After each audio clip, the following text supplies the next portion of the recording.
The broadcast is now starting. All attendees are in listen-only mode. Hi, everybody, and welcome to today's WordStream webinar, 7 Reasons Google Ads and Facebook Make the Perfect Pair. My name's Michelle, and I'm here to just get things started before I pass things off to our presenters today. So for those of you who may not know too much about WordStream, probably more familiar with us right on that top tier. We've got some free tools. We've got lots of educational content. But what some people aren't so aware of is that we also have a software that makes it really easy to maximize your profits from Facebook, Google, and Bing advertising.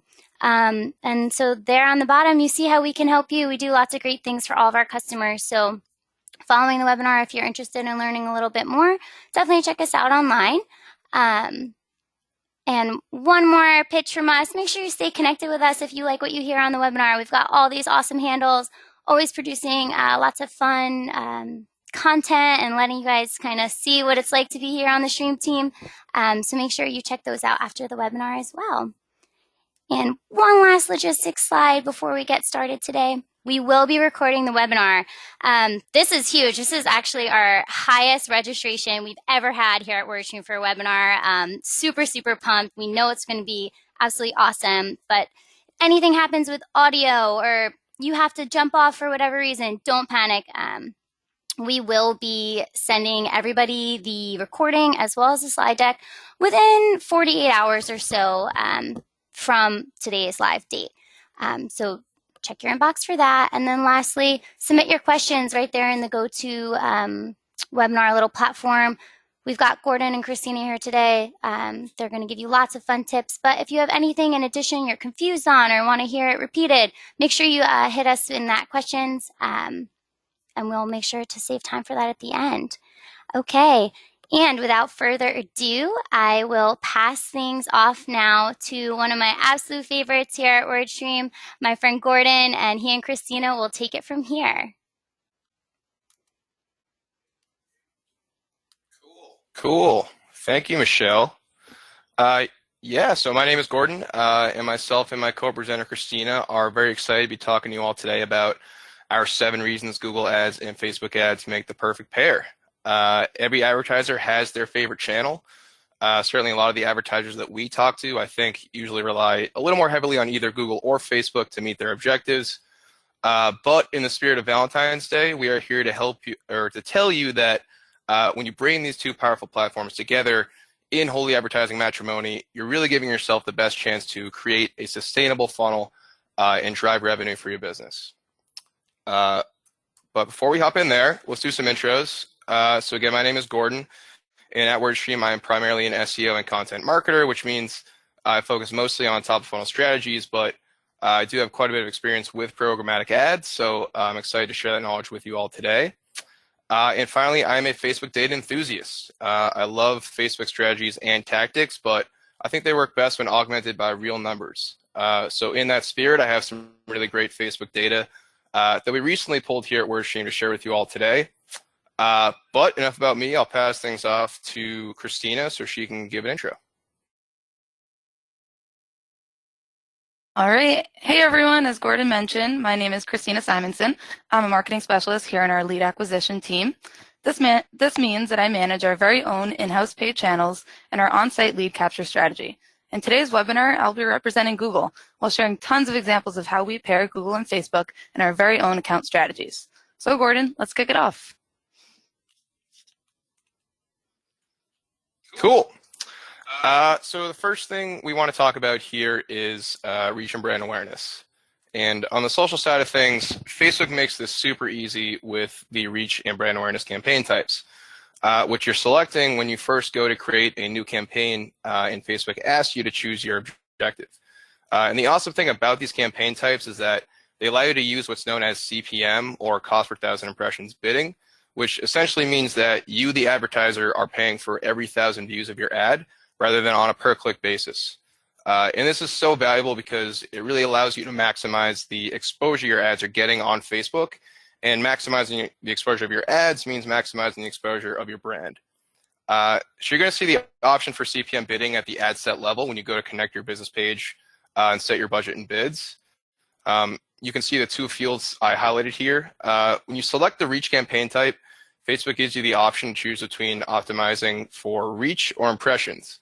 And if you're wondering what the difference is there, reach is the number of unique users who see your ad, whereas impressions is the number of aggregate users who see your ad. So optimizing for reach gives you the luxury of setting what's known as a frequency cap and saying, okay, I want a minimum 7-day buffer before a single prospect sees my ad twice. And then this field where you see set a bid cap, that's where you're setting your target CPM bids. You can say, okay, it's worth $2 for me to show my ad 1,000 times, or it's worth $4 for me to show my ad 1,000 times. And you can start to see how changing those bids is going to affect your estimated daily results ticker on the right there. So bottom line, these campaigns represent some pretty great opportunity to get your ads in front of a lot of people for not that much money. All right, well, moving on to Google. Google Ads offers a wide range of campaign types and placements to help you expand your reach and gain brand awareness. That reach includes 3.5 billion search queries per day, over 1 billion active users on YouTube, and the reach to 90% of the global internet users through the GDN. Each of these campaign types ensure that you have the opportunity to capture reach where it makes sense for your business, whether that's tied to an active search, an in-market audience, or a related YouTube video, for example. So, as we heard, both Google and Facebook offer extensive reach for advertisers to engage their prospects. But at the end of the day, Facebook can't offer Google's placements and Google can't offer Facebook's. That's why pairing the two platforms together will ensure that you will never miss your opportunity to get in front of your prospects when the time is right. So on that note, let's talk about the plethora of audiences both Google and Facebook offer for advertisers to engage prospects of all intent types. First up, let's take a look at Google.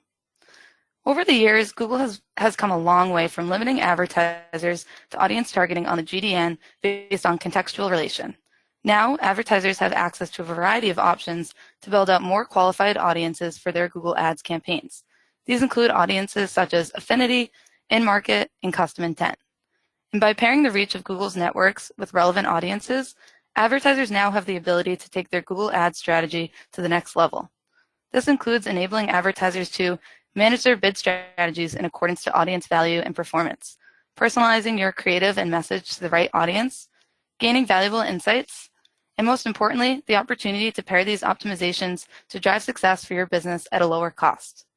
And be sure to keep an eye on new audiences in Google Ads, as there are several audiences in beta that could change the game for your performance moving forward. And on the social side of things, there's a lot you can do with audiences in Facebook, but one of my favorite strategies to use is to look like a paying customer. So it stands to reason that if your goal is to get sales out of your Facebook campaigns, you need to target Facebook users that are similar to your existing customers. You know, remarketing to 30-day site traffic is great. Creating lookalikes based on existing leads is even better. But if you can build a prospect pool that consists of people who share the same traits as the people who have already purchased your product, you're giving yourself the best chance to generate new leads that will ultimately turn to customers.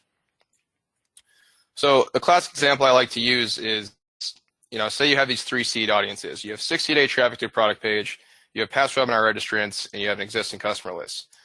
You can hope that the prospects who look like the 60-day product people will convert to sales.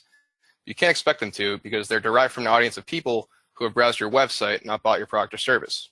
Same with the audience based on webinar registrants. You can hope that your lookalike is going to download that white paper, read it, and then click that free trial CTA. You can't expect them to. And then you have the customer list. And when you create lookalikes based on an existing customer list, you're putting your ads in front of the people who are most likely to be in the market for your product or service at the time that they see your ad. So on the back end, to create a customer lookalike, first you have to create your custom audience, which is pretty simple. You're setting to your audiences tab in Ads Manager. You're selecting create audience, customer file. And when your custom audience has been created, you're heading back to create audience, lookalike audience, and then just selecting the seed audience that you just created. So that's creating customer lookalikes in a nutshell, and that's how you can target prospects who have the highest levels of commercial intent to buy your product or service. So utilizing these platforms together when creating audiences allows you to leave no stone unturned intent-wise. You're capturing prospects at 2 very different but equally important levels of intent. Users who have not actively searched for your products and services, but who are valuable to the amount of volume at the top of your funnel. and that's on Facebook, and then users who are searching for your products and services on Google. And these people immediately represent the potential to become committed buyers. So reason number 3, sliding prospects smoothly through your funnel. So we highlighted brand awareness and reach earlier, but I want to highlight here how Facebook does an awesome job of setting up the campaign creation process to inherently mimic your marketing funnel. So you have the brand awareness and reach and the awareness phases here. And awareness would be the very top of your funnel. That's where you have objectives like traffic, engagement, and that would be in the lead gen and the consideration phase. And then finally, you have objectives like conversions and catalog sales in the conversion phase. And that's the very bottom of your funnel where you're optimizing for sales. And these campaign objectives are pretty powerful on their own, right? Because Facebook bakes the ad types and bidding strategies that that are going to allow you to accomplish each objective into these campaign structures. So like, for instance, when you're selecting the lead gen objective, you get to leverage lead ads, which are streamlined specifically for that consideration phase where you're trying to entice prospects into the buying phase. And what that does is it allows you to control and utilize your data in a way that maximizes return at the bottom of your funnel. So if you want to run a really high ROI conversion campaign, for instance, you know that you're going to have to pair that campaign with a really high intent custom audience or lookalike audience. So you might use that customer lookalike that we talked about earlier. Or if you know you want to drive conversions for a specific product group, but say you're not confident that you have an audience that's going to allow you to do so in a cost-efficient way, you can create a custom audience based on 30-day traffic to those product pages and go from there. So again, you have all these campaign types at your disposal when setting up your funnel, and that's inherently an advantage. But more importantly, you have the ability to really easily collect the data that you're getting at each stage of the funnel and use it to maximize profit at the bottom of your funnel. So in point 1, we talked about the extensive reach Google offers. And in point 2, we discussed the powerful audience targeting available for advertisers. Now let's talk about how you can pair the reach and targeting options to mirror your marketing funnel and move prospects from the top to the bottom. Here on the right is just one example of this applied in Google Ads. First, building out an in-market audience and targeting with a video campaign on YouTube, you can capture reach at a low CPM. Next, build out a remarketing list based on viewers of this video ad and offer a top-of-funnel call to action via the GDN. And lastly, you can push these converters to the next step by creating another remarketing list and promoting a product-centric offer through the GDN again. Now, while these campaigns are active, you can even add these audiences to your search campaigns to observe and bid accordingly. And finally, there it is. With 3 different tactics, you're able to seamlessly move your prospects from awareness at the video view to the bottom of your funnel via remarketing. So your marketing funnel will thank you when you start to pair your Facebook and Google Ads strategy. This is because when your platform strategy is siloed, your cross-funnel strategy is strictly intra-channel, meaning you're only leveraging the tactics that one channel to push your prospects through your funnel. And as an active advertiser on both Facebook and Google Ads, you have the ability to leverage the strengths of one platform to drive value across the other. For example, on the left here, we have an audience created on Facebook for a select Google Ads search campaign. You can then take your knowledge of the prospect experience in this campaign to deliver your next promotion on Facebook in line with their most recent touch point. And then on the right, the data doesn't lie. You can see you can drive more interest for your brand by advertising on both Facebook and Google together. You'll see in this example, we found that advertising on Facebook led to a 34% increase in branded searches on Google. So up next, we have reason number 4 why Google and Facebook make the perfect pair to generate both quality and quantity of leads for your marketing funnel. First up is Google, and not much can beat the quality that comes with search intent. If a prospect is searching, it means that they are actively looking for an answer or help with their query. This makes them a timely and more qualified prospect for your business to engage when compared to a passive prospect scrolling through Facebook. However, with the high quality comes more competition and a higher price. So with our very own Google Ads benchmarks, we found that the average cost per click is $2.69 on the search network and just 63 cents on display. On the other hand, the average conversion rate on search is 3.75, while it's at 0.77 on the display network. This is why it's important to balance your ad spend on Google through a range of campaign types to bring in both top-notch quality while reaching your quantitative and CPA goals.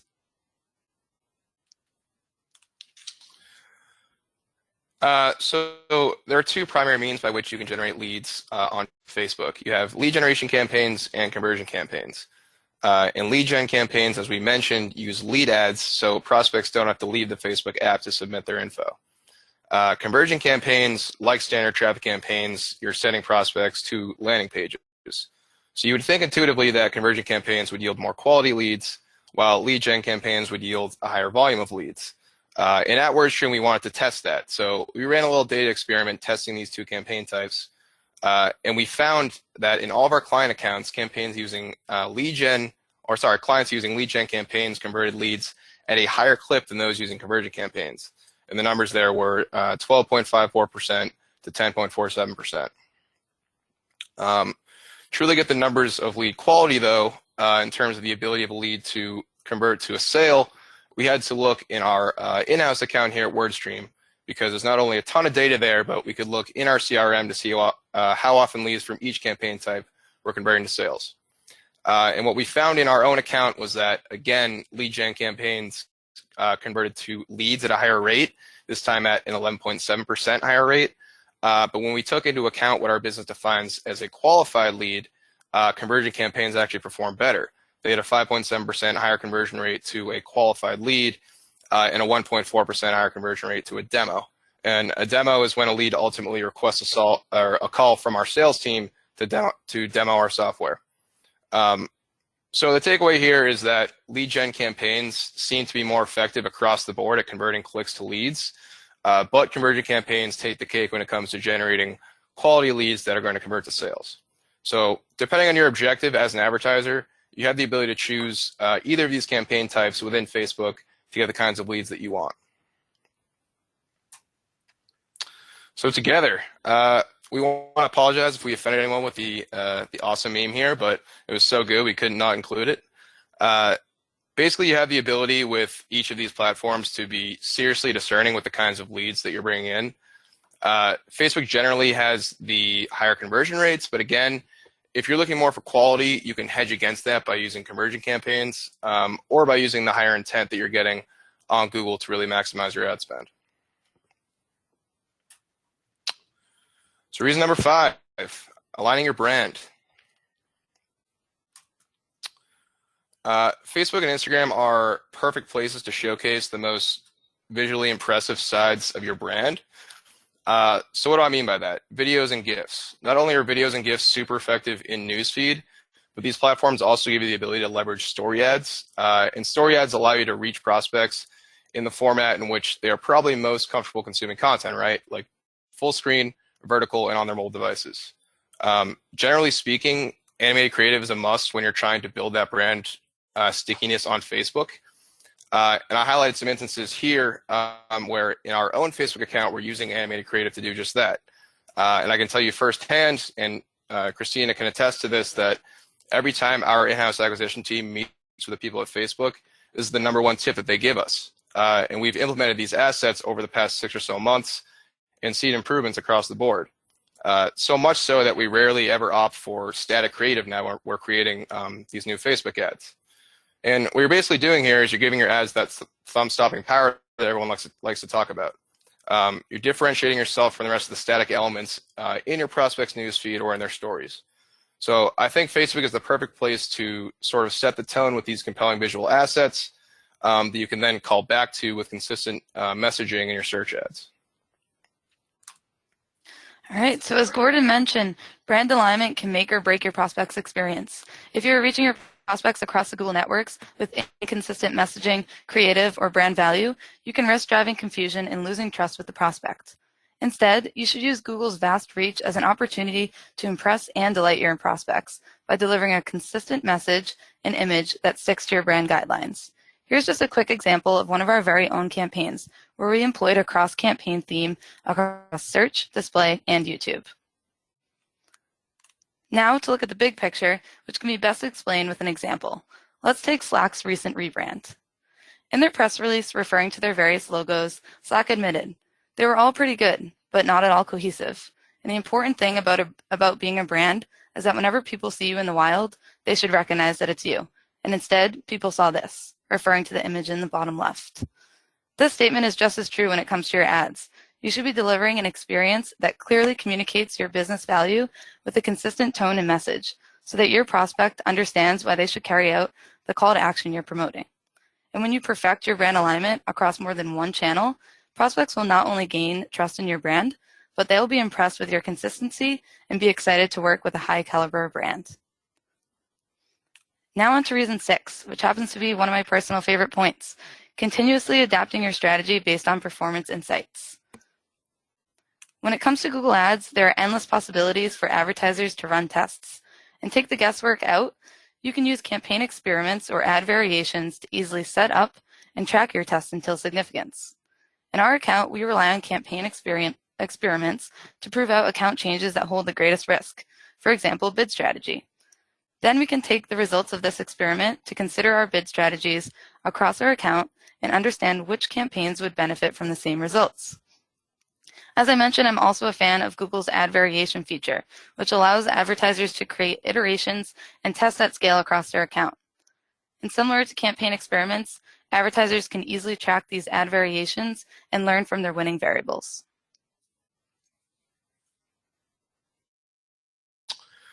So on the Facebook side, using existing data to inform new campaign strategies is great, but there's nothing quite like the thrill of pitting two campaigns against each other in a Bruce Lee style fight to the death. And that's exactly what you can do with Facebook's test and learn feature. Now, you never want one of your campaigns to perform badly, but in this scenario, you sort of do, because test and learn is going to allow you to determine in a vacuum which of your two Facebook campaigns is performing better in a given metric. So you can learn, okay, maybe this targeting strategy is working better for me, so I'm going to use that in future campaigns. Or maybe this ad copy is underperforming, so I'm not going to use that language in the future.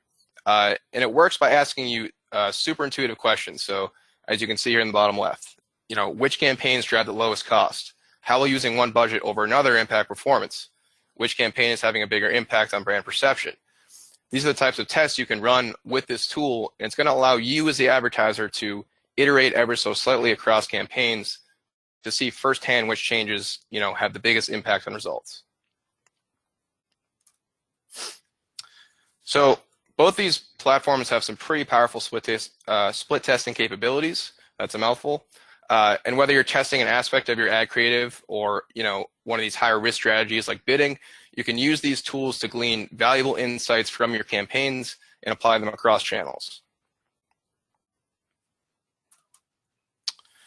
So reason number 7, reaching your advertising goals and KPIs. So let's check out some more data to see how Facebook and Google stack up in the KPI department. I think we mentioned Facebook drives lower CPMs than Google, so you're paying less per 1,000 impressions, but it also drives lower CPCs, as you can see here. We've also already mentioned that because you have access to things like lead ads, conversion rates are typically going to be higher, on average on Facebook than they are on Google. Now, the comparison here is not exactly apples to apples, obviously, because clicks are going to be inherently more qualified on the search network than they are on Facebook because you have that commercial intent.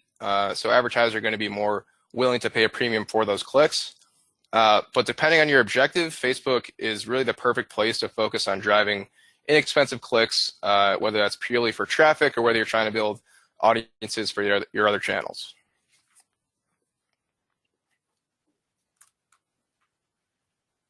So in summary, Google provides advertisers an extensive reach to fill their marketing funnel by reaching new and existing prospects across a multitude of placements and tactics.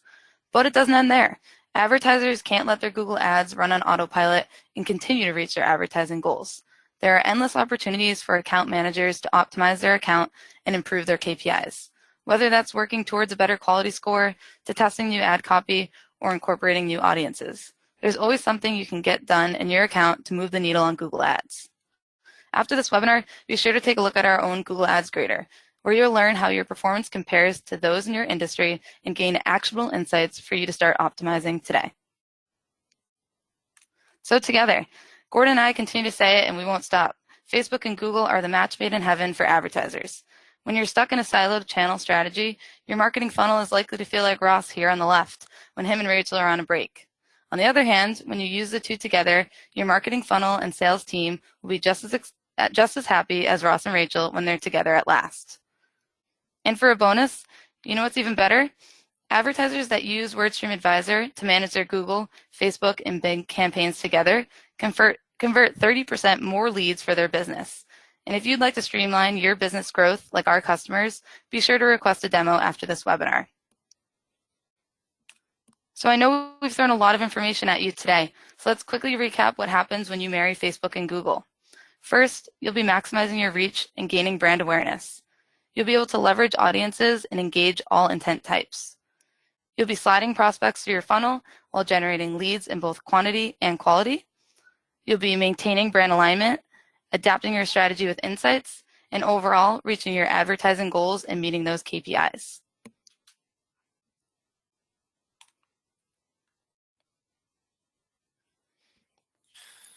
Awesome. So a lot of speakers like to leave you with 3 takeaways, but we're going to leave you with one today because we think it's super important. If there's one thing you can take away from this webinar today, it's that don't do what's comfortable. Again, everybody has their favorite platform. Maybe you like the campaign setup. Maybe it drives KPIs that you're familiar with. Maybe when your boss comes to you with a question about something that's happening in the account, you know exactly what to do because you know that account inside out. And if you're looking to keep things status quo, by all means, stick with what you're used to. But if you want to experience the kind of exponential growth that's going to truly make an impact in your bottom line, start using some of the strategies that we talked about today. You'll see that that there are unique growth levers on each of these platforms that you can't live without, and it'll really take your ad game to the next level. So that's all we have, and we'll pass things on over to Michelle. Awesome. That was great. Gordon, Tina, awesome insight as always. So before we dive into the questions, and I know we got a ton of them, so we definitely want to save some time for Gordon and Tina to get to those. But what I will address really quickly is a lot of the questions were industry specific or specific to your business. If I'm a small SMB, if I'm in the dental industry, all these different things. So what we do offer for anyone who's on our webinar today is we offer a free account consultation with one of our experts here on the WordStream team. They'll dive into your account and they'll let you know, we covered a lot of strategies today. Which ones of these are really going to help you and achieve your business goals? So if you're interested in one of those free consultations, totally free, no credit card required or anything like that, it is exactly what we say it is. You can go ahead and choose that there. While you're deciding that, I will start hitting Gordon and Tina with these questions. All right, so Tina, this first question is for you. So what is the difference between the display network and Facebook? We've had a couple questions regarding that. Yeah, for sure. So as Gordon mentioned, and I also mentioned, Display Network and Facebook are very creative focused, and they have a low CPC when compared to search. However, it's important to keep in mind that they have a completely different reach. The Display Network is managed by Google, and Facebook has their own set of placements. So while they're pretty similar in terms of that ad creative and that ad slot, it's definitely a different reach in that placement and different audience targeting capabilities there. Awesome, super insightful. Okay, so Gordon, this next question I think should probably go to you since you're our content guy. So obviously we talked a little bit about our software, a little bit about the consultations people can get with WordStream, but is there anything that's like non-subscription, completely free tools or any other informational materials people could access via WordStream following the webinar? Oh my God, there's so many. First, we have the free keyword tool, which is great if you're doing keyword research for SEO or PPC. Our AdWords Performance Grader is great at grading your Google Ads account and tells you areas of your account where you can use improvement. We have a Facebook version of that tool as well. And then, like, if you're in the mood for education, like, our blog is like seriously top notch, and we're publishing on there every day. So I would check out the blog as well. Totally, and I will just say ditto to everything Gordon just said. Our marketing team here Humble brag, always producing lots of great stuff for you all. So a couple more specific questions. There were a lot of acronyms out there. We've got some people who are just getting into the world of online advertising. So I don't know, Tina or Gordon, whoever feels more apt to answer this, but KPI, GDN, can you just cover what do those both mean? Yeah, so KPI stands for Key Performance Indicator. I know we talked about that a lot, so sorry that we didn't kind of give an intro to that acronym. And then the other GDN stands for Google Display Network, which is one of those networks we discussed for Google Ads. Awesome. Thanks for clearing that up, Tina. And for those on the line today who are a little bit more in the beginning phases of their online advertising efforts, just super reiterating all of Gordon's points. We've got a lot of intro level all the way up to advanced to help you get started in your campaigns. All right, so we talked a lot about lookalike audiences, and we had a couple of asks for like a specific example from maybe our account or an account that you've seen of a lookalike audience that went super well. I don't know who wants to take that.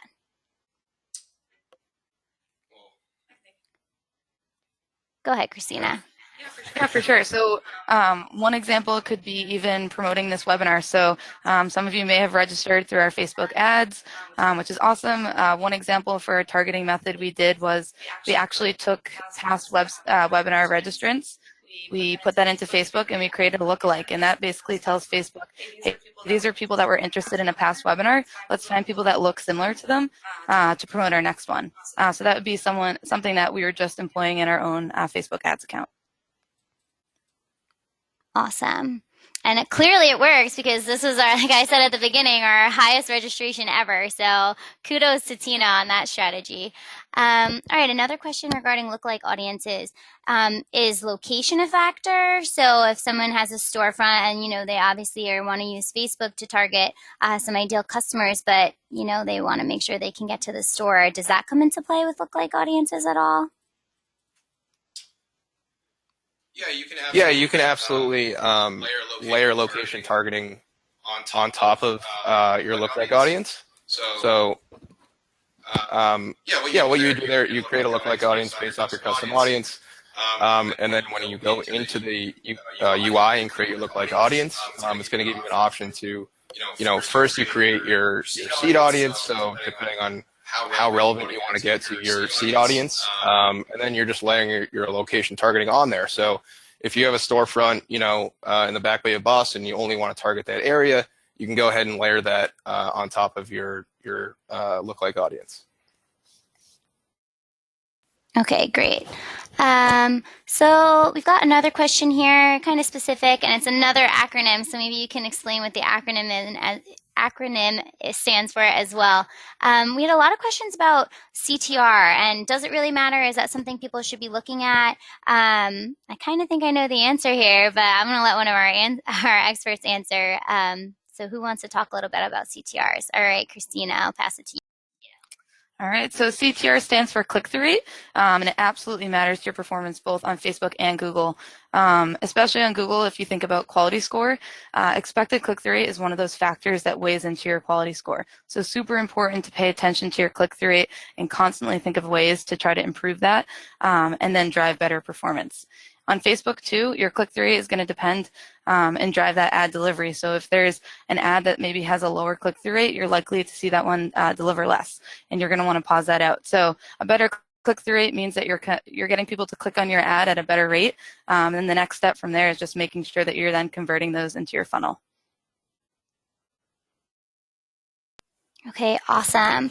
And we've got one more question here. Actually, we've got tons of those industry-specific questions, but for everybody's sake who's not in those industries, we're going to save those. And if you have those interests for your specific industry, like I said, definitely take us up on that consultation. Or, you know what, if you don't feel like doing that now, you can do that after the fact. But this is our one last question.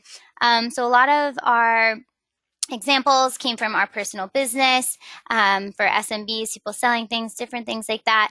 But we do have a couple of marketing agencies on the line. So our free tools, things like that, is that something that our agency prospects can use as well? Gordon?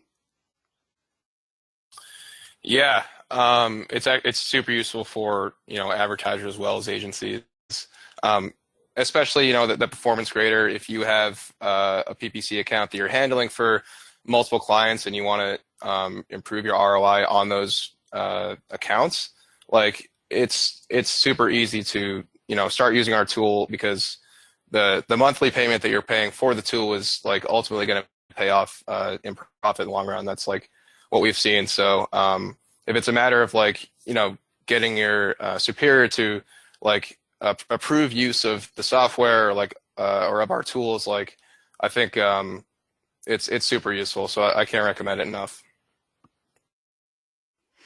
Awesome. So that kind of covers it. We talked a little bit about people advertising their own initiatives and products and services, and we also touched upon some strategies that can apply to marketing agencies who are doing those efforts for their clients. So really, WordStream has got something for everyone. Hopefully you all took a lot of great strategies away from this webinar. I know it was tons and tons of information. We've got two geniuses in the room here presenting, so of course there's going to be lots of information flowing. So if anything went too fast or you need something re-explained, make sure to keep an eye on your inbox. Give us 48 hours or so to get all the recording trimmed up and all nice, and you can expect that in the inbox of the email that you used to register. So huge thank you again to Gordon and Christina, and thank you all for attending, and we hope to see you on a future WordStream webinar. Bye, everybody.